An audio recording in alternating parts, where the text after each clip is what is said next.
पगडंडी के किनारे आम और इमली के पेड़ों से घिरा एक मैदान अपनी घनी छाया में राहगीरों के आकर्षण का केंद्र था। मोहन प्रतिदिन इसी पगडंडी से अपने गधे पंचकल्याणी के साथ उसकी पीठ पर कपड़ों की गठरियां लादे गुजरता था। मैदान के एक वृक्ष के नीचे गुरु सत्यमूर्ति बच्चों को पढ़ाते थे। गांव के बच्चे खिलदंड स्वभाव के होते हैं। उनकी कक्षा में एक विद्यार्थी न केवल शरारती था बल्कि कुछ उद्दंड भी था।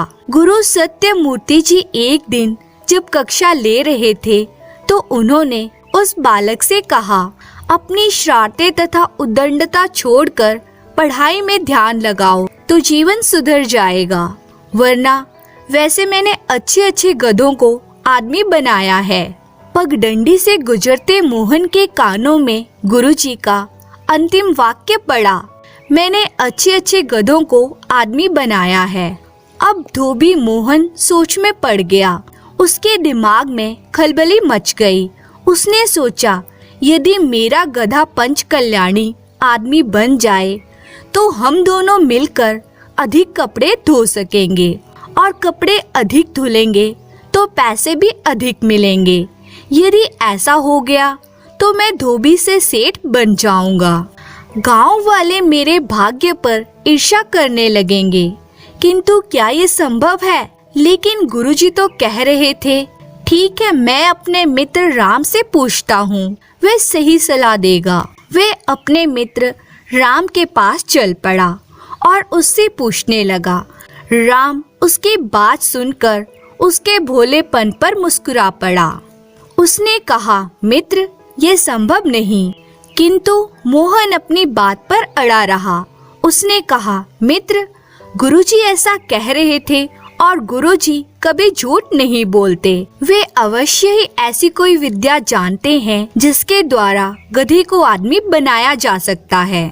उसके मित्र राम ने अपने तर्कों द्वारा मोहन को बहुत समझाने का प्रयत्न किया, पर सब बेकार। मोहन अपने गधे पंचकल्याणी को लेकर गुरुजी सत्यमूर्ति के घर पहुंचा। सत्यमूर्ति ने मोहन से गधे पंचकल्याणी के साथ आने का कारण जाना तो उन्होंने उससे कहा, वे ऐसी कोई विद्या नहीं जानते। लेकिन गुरुजी, आप अपनी कक्षा में एक छात्र से कह रहे थे कि मैं गधों को भी आदमी बना सकता हूँ। अरे वो तो मैं इस प्रकार छात्र को धमकी दे रहा था ताकि मार के डर से वह पढ़ाई में मन लगाने लगे। नहीं, मैं नहीं जानता, मैं गरीब हूँ, शायद इसलिए आप मेरी मदद करना नहीं चाहते। गुरु के अथक समझाने के बाद भी मोहन अपनी जिद पर कायम रहा। उसे पूरा विश्वास था कि गुरुजी यह विद्या जानते हैं, किंतु उसकी मदद करना नहीं चाहते। हार कर गुरुजी ने कहा, अच्छा, अपना पंचकल्याणी यहाँ छोड़ जा, मैं कोशिश करूँगा। मोहन खुशी खुशी घर लौटा, आंखों में सपने संजोए। दूसरे दिन मोहन सत्यमूर्ति के घर पहुँचा। उसने गुरुजी से पूछा कि क्या उसका पंचकल्याणी आदमी बन गया है।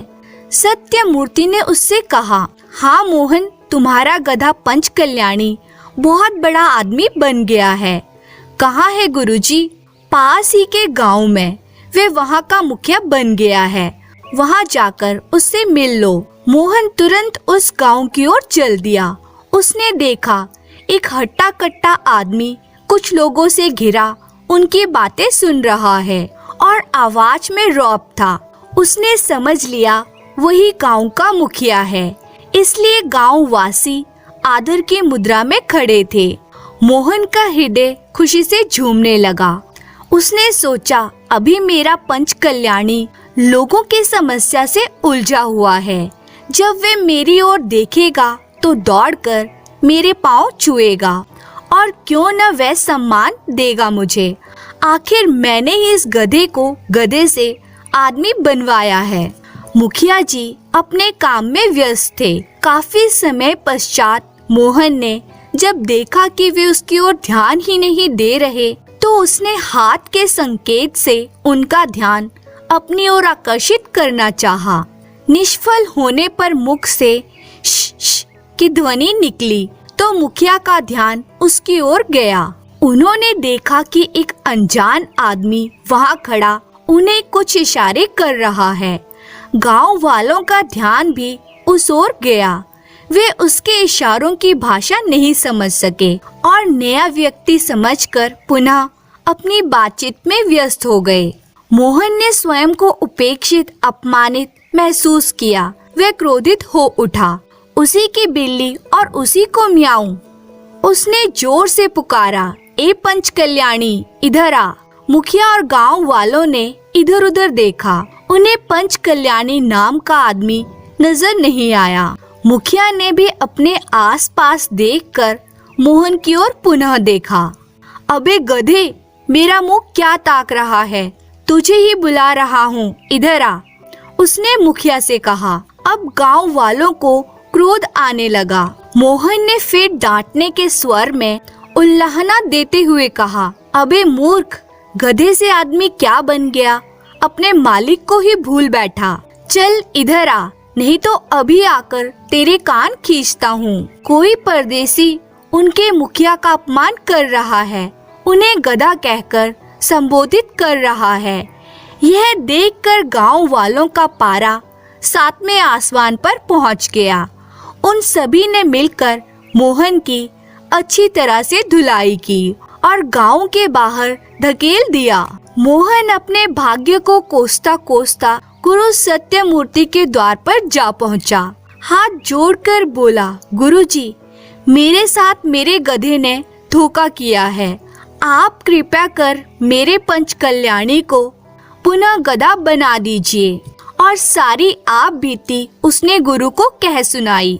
गुरुजी मन ही मन मुस्कुराए, परंतु चेहरे पर गंभीरता ओढ़कर बोले, मोहन, मैंने आज तक आदमी को गधा नहीं बनाया। यह मेरे लिए मुमकिन नहीं। नहीं गुरुजी, मुझ गरीब के खातिर कुछ कीजिए। मेरे पंच कल्याणी को गधा बना दीजिए, वरना मैं भूखा मर जाऊंगा। ठीक है, तेरी व्यथा सुनकर मेरा हृदय भी पसीज रहा है। मैं वायदा तो नहीं करता, लेकिन कोशिश करूंगा। अब तू जा, कल आना। दूसरे दिन मोहन गुरुजी के पास पहुंचा। पंच कल्याणी जो उनके घर के पिछवाड़े में बंधा था, उन्होंने उसकी डोर खोलकर मोहन के हाथों में थमा दी। मोहन कृतज्ञता से गुरुजी को धन्यवाद करता है और खुशी खुशी अपने गधे को लेकर घर चला जाता है।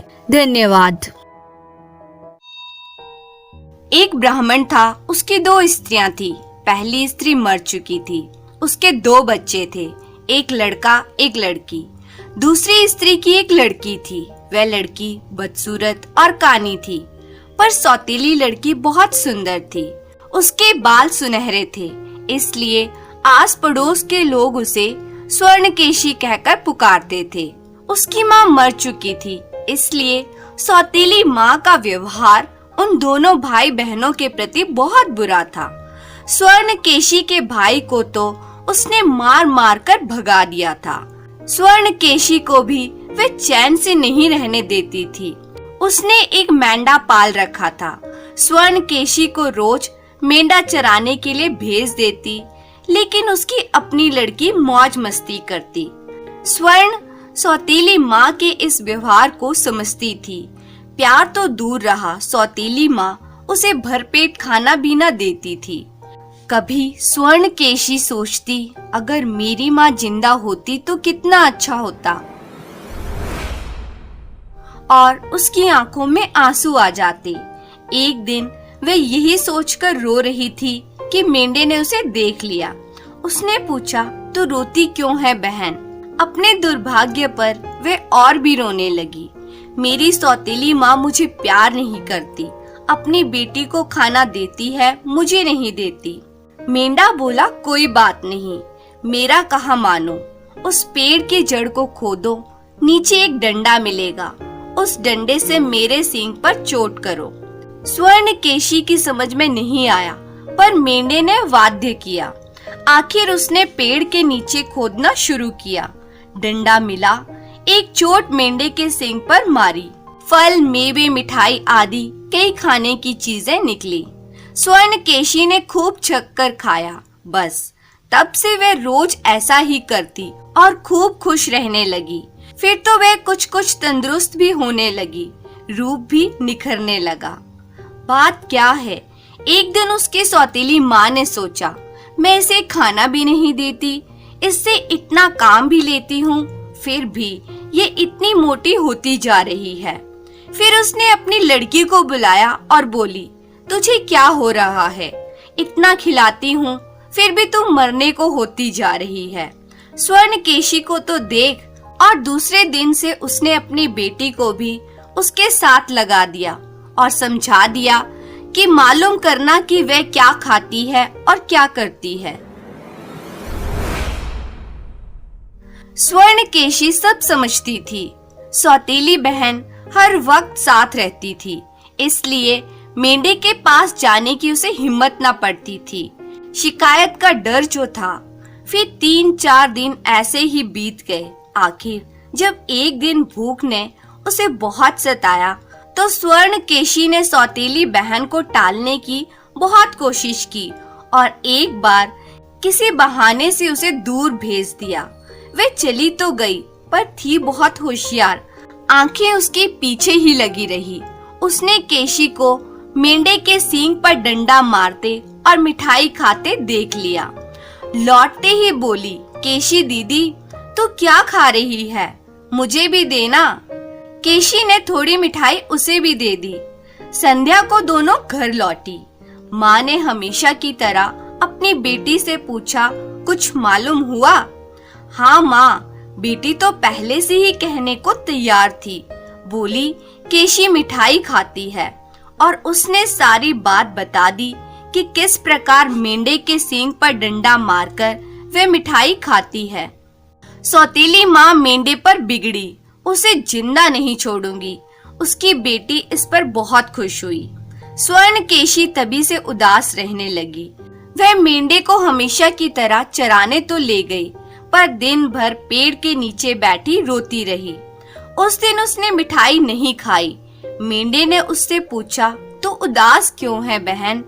स्वर्णकेशी बोली, भैया मैं अभागिन हूँ। सौतेली माँ को सब कुछ मालूम हो गया है, वह तुम्हें मार डालना चाहती है। मेंढे ने कहा, मारने भी दो केशी, तेरे लिए मैं तब भी नहीं मरूंगा। ये सब मेरा मांस खाएंगे पर तू ना खाना। तू मेरी हड्डियों को उठाकर एक जगह पर गाड़ देना। जब किसी चीज की जरूरत हो उसे खोदना, तेरी मनचाही चीज तुझे मिलेगी। मेंढा मारा गया। स्वर्णकेशी ने वैसा ही किया। अब उसकी जिंदगी और भी बुरी हो गई।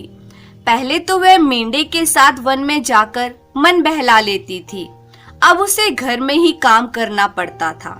खाने पीने का भी वही हाल था। रो रो कर अब उसके दिन बीतते थे। उसका कोई अपना ना था। उसकी सौतेली माँ और बहन तो मजे से बैठी रहती थी और उसको कोई ना कोई काम दे दिया जाता था। एक दिन की बात है, पास ही शहर में मेला लगा। दोनों माँ बेटी सज धज कर मेले में चल दी, किंतु केशी के लिए खूब सारे चावलों में कंकड़ मिलाकर साफ करने को छोड़ गई। मेले में जाने की केशी की भी बहुत इच्छा थी, पर उसके वश की बात न थी। वे चावल साफ करती और रोती रहती। इतने में कुछ गौरैया उड़ती हुई उधर आईं। उन्होंने उसे रोता देखकर पूछा, बहन रोती क्यों हो? केशी ने उत्तर दिया, आज इतना बड़ा मेला लगा है। मेरी सौतेली माँ और बहन तो मेले में चली गई हैं, पर मुझे इतने सारे चावल साफ करने का काम दे रखा है। चिड़िया ने कहा, तू फिक्र न कर, तेरे बदले का काम हम कर देंगी। गौरैयों का झुंड कंकड़ अलग करने लगा। स्वर्णकेशी मेले में जाने को तैयार हुई, पर उसके पास अच्छे कपड़े न थे। तभी उसे मेंढे का कहा याद आया। वह दौड़ती हुई गड्ढे के पास गई। खोदा तो उसमें से सुंदर सुंदर कपड़े, गहने, सोने के जूते और एक घोड़ा निकला। स्वर्णकेशी ने जी भरकर श्रृंगार किया और घोड़े पर बैठकर मेले में चल दी। राजकुमार भी उसी मेले में आया हुआ था। उसने स्वर्णकेशी को देखा तो देखता ही रह गया। उसकी कमल की पंखुड़ियों सी आंखें, गुलाब से गाल और सुनहरे बाल राजकुमार के हृदय पर छा गए। उसने अपने सिपाहियों को बुलाया और हुक्म दिया, मालूम करो ये लड़की कौन है, हम उससे ब्याह करेंगे। सिपाही दौड़े। केशी घबराई, सोचा कहीं इन्हें सौतीली माँ ने तो नहीं भेजा। उसने घोड़ा घर की ओर दौड़ाया, पर इसी बीच उसका सोने का एक जूता उसके पैर से छूट गया। सिपाही उसे तो नहीं पा सके, पर उसका एक जूता उठाकर वापस चले आए। राजकुमार ने उन्हें बहुत डांटा और फिर हुक्म दिया, जाओ सारे नगर में घूमो, जिसके पैर में यह जूता ठीक आए उसी के साथ मेरी शादी होगी। सिपाही जूता लेकर चल पड़े। वे घर घर में जाते और जूता हर लड़की के पैर में पहनाते, पर वह जूता किसी के पैर में ठीक ही ना आता। स्वर्णकेशी के घर में भी सिपाही पहुँचे। सौतीली माँ ने अपनी बेटी के पैरों में जूता पहनाया, पर वह उसके पैरों में आया ही नहीं। उसने केशी को जानबूझकर जूता नहीं पहनाया, पर सिपाहियों ने उसे देख लिया। उन्होंने कहा, इसे भी जूता पहनाओ। सौतीली माँ ने कहा, इसके पैर में नहीं आएगा और रानी होने की इसकी लियाकत कहाँ? यह तो हमारी नौकरानी है। पर सिपाही नहीं माने। डरते डरते स्वर्णकेशी ने जूता पहना और वह उसके पैर में ठीक आ गया। सिपाही बहुत खुश हुए, किसी के पैर में तो जूता ठीक आया, चलो जान बची। स्वर्णकेशी का विवाह राजकुमार से हो गया। सौतीली माँ कुढ़कर रह गई, फिर भी उसे चैन न मिला। वह हर रोज उसे मारने के उपाय सोचती रहती। आखिर उसने अपने बेटी को पट्टी पढ़ानी शुरू की और एक दिन केशी को संदेश भेजा कि मुझे और तेरी छोटी बहन को तेरी याद सता रही है, एक बार मिलने आजा। स्नेहवश केशी मायके आई। अब की बार सौतीली माँ उससे विशेष प्रेम दिखाने लगी। उसकी बेटी भी हमेशा केशी के पीछे पीछे लगी रहती, उसकी बढ़ाई करती और उसे फुसलाती। एक दिन वे साथ साथ घूमने निकली। रास्ते में एक ताल था, दोनों वहां बैठ गई। फिर बातों ही बातों में सौतेली माँ की लड़की ने कहा, केशी दीदी तू कितनी सुंदर है, जरा पानी में अपनी परछाई तो देख, तू कैसी लग रही है, जैसे आकाश में चांद। केशी मुस्कुराई, मालूम हुआ जैसे फूल झड़ रहे हों। सौतीली माँ की लड़की बोली, ये कपड़े ये गहने तुझ पर कितने सुहाते हैं, जरा मुझे दे दीदी, तू मेरे कपड़े पहन ले और मैं तेरे, देखूं मैं कैसी लगती हूँ। इसे विनोद मात्र समझकर केशी ने अपने कपड़े उसे पहना दिए। उसके कपड़े आप पहन लिए। सौतीली बहन फिर भी सुंदर नहीं लग रही थी। केशी के लिए सौंदर्य की क्या कमी थी। केशी दीदी तुम मेरे कपड़ों में भी कितनी सुंदर लग रही हो, जरा देख तो पानी में अपनी सूरत। स्वर्णकेशी पानी में परछाई देखने के लिए जैसे ही झुकी, पीछे से सौतेली माँ की बेटी ने उसे धक्का देकर डुबा दिया और खुद राजमहल में चली आई, जैसे वो ही स्वर्णकेशी हो। वे घूंघट निकालकर बैठ गई। राजकुमार ने देखा तो सोच में पड़ गया। बोला, तू बोलती क्यों नहीं केशी, रूठी सी क्यों बैठी है? पर कुछ उत्तर ना मिला। केवल वे कुछ क्षणों तक सकपकाती रही। राजकुमार को संदेह हुआ तो उसने घूंघट खींचा। एक दूसरी ही शक्ल दिखाई दी। कुछ देर तक वे भ्रम में पड़ गया। तू काली कैसे हो गई केशी? उसने पूछा। उत्तर मिला, धूप सेंकने से। फिर राजकुमार ने उसकी कानी आंख देखी तो पूछा, और आंख में क्या हुआ? कौवे ने चोंच मार दी। राजकुमार सारी बात भाप गया। उसने उसे खूब पीटा और पूछा, बता स्वर्णकेशी कहाँ है? आखिर उसने सारा भेद बता दिया। राजकुमार ने स्वर्णकेशी की खोज में जगह जगह सिपाही भेजे। उन्होंने उसे ताल के किनारे बेहोश पड़ा पाया। सिपाही केशी को उठाकर राजमहल में ले आए। दवा दारू हुई और केशी ठीक हो गई। राजकुमार ने राजधानी में खूब खुशियां मनाई।